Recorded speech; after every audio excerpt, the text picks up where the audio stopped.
L'histoire commence lorsqu'un YouTuber nommé Paco lance un flux en direct. Il fête les 700 000 abonnés de sa chaîne et il est rejoint par sa nouvelle camarade de classe et YouTuber de conseil de beauté nommé Rumi. Ils ont un modèle pour démontrer les techniques de maquillage de Rumi, et ce modèle s'avère être notre protagoniste, Aubin. Aubin déteste ces youtubeurs et souhaite qu'il lui donne au moins une part des revenus pour l'avoir humilié de la sorte. Paco s'énerve contre Aubin et lui rappelle qu'il est censé respecter ses téléspectateurs. Paco révèle alors qu'il va offrir un PC flambant neuf à l'un de ses abonnés chanceux, mais Aubin sait qu'il s'agit d'une arnaque. Paco lui dit au revoir alors que le stream est sur le point de se terminer, et Aubin se force à sourire. Aubin a du mal à se démaquiller et avoue détester l'école ces jours-ci. Paco est un trublion et un YouTuber avec 700 000 abonnés, ses notes sont mauvaises, mais il sait comment encaisser l'argent. Rumi est un YouTuber débutant, mais elle est capable de vivre de son apparence. Aubin est frustré de se comparer à eux, car il n'est ni riche ni intelligent. De retour en classe, il découvre qu'un enfant nommé Snappé est furieux contre lui parce qu'il n'a pas souri pendant le stream. Snappé piétine Aubin parce qu'il a gâché la diffusion en direct. Snappé est le caméraman de Paco, et il fait partie du groupe des délinquants de l'école. Aubin se défend presque, mais les autres se moquent de lui. Paco pense qu'il s'emballe et Snappé prétend qu'il a failli se mouiller de peur. Aubin pense à la façon dont Snappé s'est porté volontaire pour être le caméraman de Paco afin de pouvoir profiter de son autorité. C'est une manœuvre peu courageuse, mais Aubin admet que Snappé est un bon stratège. Snappé se demande si Aubin en veut plus, mais Aubin admet que c'est la hiérarchie de l'école et qu'il est au bas de l'échelle. À ce moment-là, Rumi est stupéfaite d'apprendre qu'elle a pu gagner 200 $ grâce au cours d'eau qu'ils viennent de faire. Aubin est choqué d'entendre cela, car ils n'ont presque rien fait et ont quand même réussi à gagner 200 $ pendant la pause déjeuner. C'est grâce à Paco. Rumi promet de le rembourser d'une manière ou d'une autre. Aubin envisage de lancer sa propre chaîne YouTube, et il est surpris lorsque Snappé lui dit exactement la même chose. Snappé demande conseil à Paco, qui lui explique que les mineurs ne peuvent pas percevoir de revenus et qu'il aura donc besoin du compte bancaire de ses parents. Snappé s'est déjà fait prendre à prendre l'argent de ses parents, il n'y a donc aucune chance qu'ils ne laissent utiliser leur compte. Snappé sait que la mère de Aubin est malade et à l'hôpital, il doit donc utiliser le compte de sa mère. Tout le monde rit de l'impolitesse de Snappé et Aubin se dit que c'est le moment ou jamais d'utiliser ses points. Malheureusement, il ne peut se résoudre à le faire et se contente de s'excuser auprès de sa mère de ne pas l'avoir défendu. Aubin va lui rendre visite, et elle essaie de rester positive en prétendant qu'elle peut rentrer chez elle quand elle le souhaite. Aubin sait qu'elle ment, car son état va certainement empirer si elle quitte l'hôpital. Elle se demande si Aubin s'est battu à cause des marques qu'il porte sur le visage, mais Aubin déclare qu'il ne ferait jamais une chose pareille. Il n'inquiéterait jamais sa mère en lui racontant comment ça se passe à l'école, et Aubin se dit qu'il est lui aussi un menteur. Aubin va payer les 200 $ du traitement médical de sa mère et pense que cela représente une semaine entière de salaire de son emploi à temps partiel. Aubin travaille chez McDonald's, et même s'il travaillait tous les jours après l'école, il ne gagnerait que 30 $ par jour. Pendant ce temps, ses camarades de classe youtubeurs gagnent 200 $ en une seule pause déjeuner. Aubin devient furieux et se demande ce qui ne va pas dans la société. Alors qu'il sombre dans le désespoir, Aubin réalise qu'il y a encore de l'espoir dans sa vie lorsque sa collègue de travail, Bomi, le salue. Aubin lui dit où se trouvent les galettes de bœuf et les autres SS lui proposent d'aller les chercher. Bomi est l'idole de leur restaurant, et le simple fait de la voir rend Aubin heureux. Juste à ce moment-là, Paco arrive au restaurant pendant la diffusion en direct. Aubin se cache et Paco lui révèle qu'il est là pour voir la déesse de McDonald's qui a fait fureur sur les réseaux sociaux. Aubin est choqué qu'il soit venu voir Bomi, et Paco lui révèle qu'il a un défi à lui lancer.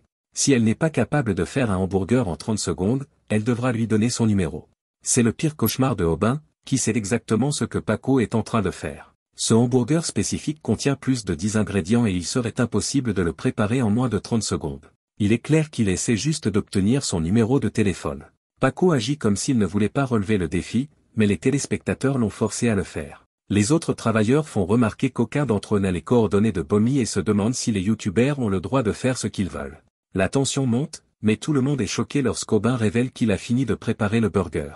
Il a même ajouté une galette supplémentaire et demande à Paco de partir car il dérange les clients. La situation est maintenant réglée, Aubin se murmure qu'il est le roi de McDonald's, et les autres gars le félicitent pour son travail bien fait. Aubin sait que tout n'est pas rose, car il va sûrement se faire battre à l'école pour cela. Il pense que personne ne l'acceptera jamais pour ce qu'il est, mais nous voyons qu'il a réussi à attirer l'attention de Bomi. À la maison, Aubin prépare des ramen, et nous voyons à quel point il est mou, car il a permis à Snappé de commencer à couler depuis sa maison.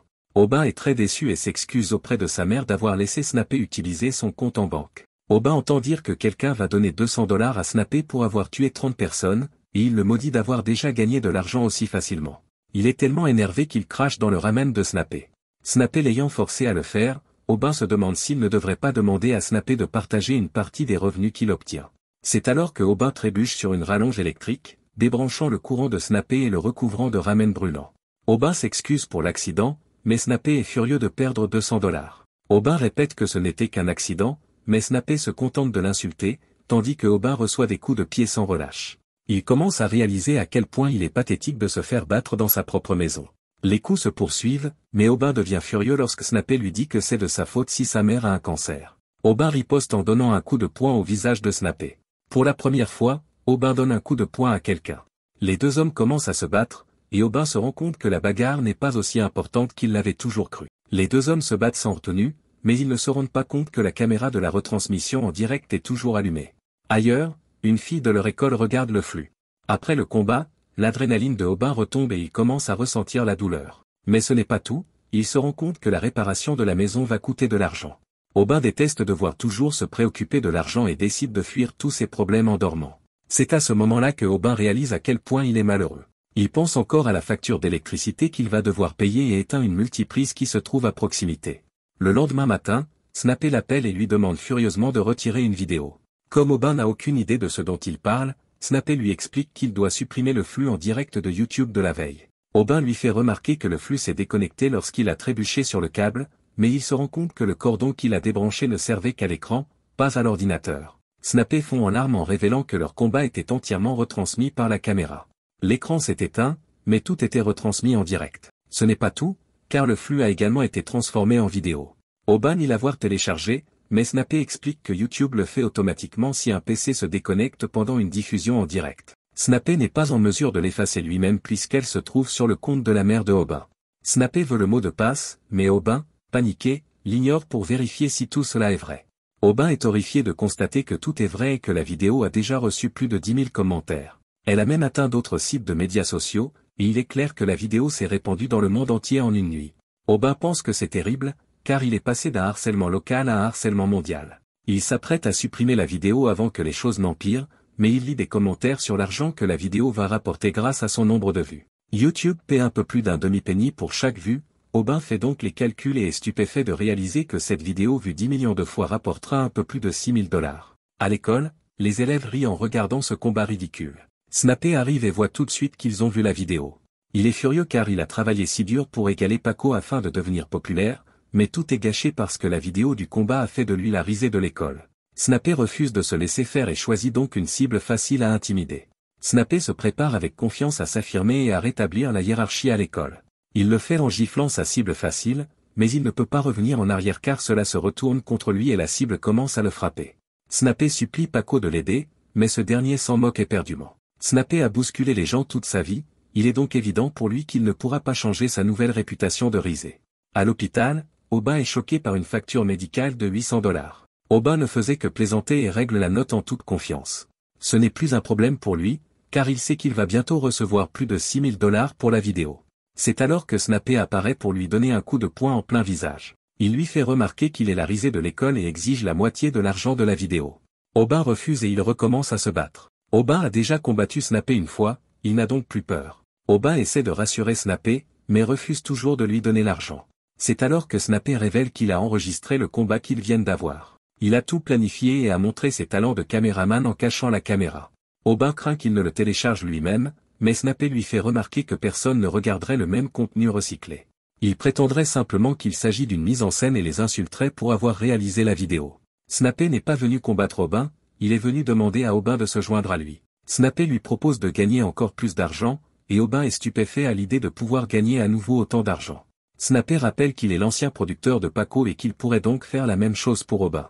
Snappé sait que Aubin n'a pas encore reçu l'argent de la vidéo et lui explique qu'il devra faire beaucoup de choses complexes pour être monétisé sur YouTube, y compris une projection.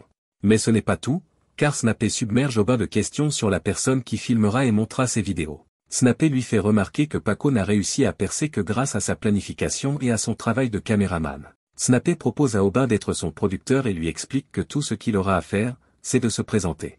Il dit à Aubin de lui faire confiance pour qu'ils puissent gagner de l'argent ensemble, et Aubin imagine combien d'argent il pourrait gagner. Snappé est un stratège vraiment diabolique, car il sait qu'il tient Aubin comme il l'entend.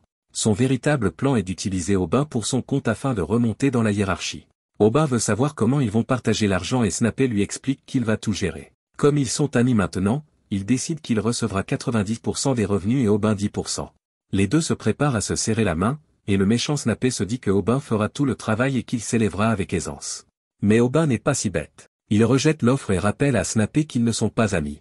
Snappé se rend compte que son idée n'est rien sans Aubin et tente de lui proposer un partage 50-50e. Aubin refuse à nouveau en déclarant qu'il ferait mieux de retourner des hamburgers. Snappé panique devant le désintérêt total de Aubin et lui propose de ne prendre que 10%, Aubin gardant le reste. Notre génial négociateur de protagonistes finit par accepter et attend avec impatience d'entendre l'idée de Snappé pour un nouveau contenu.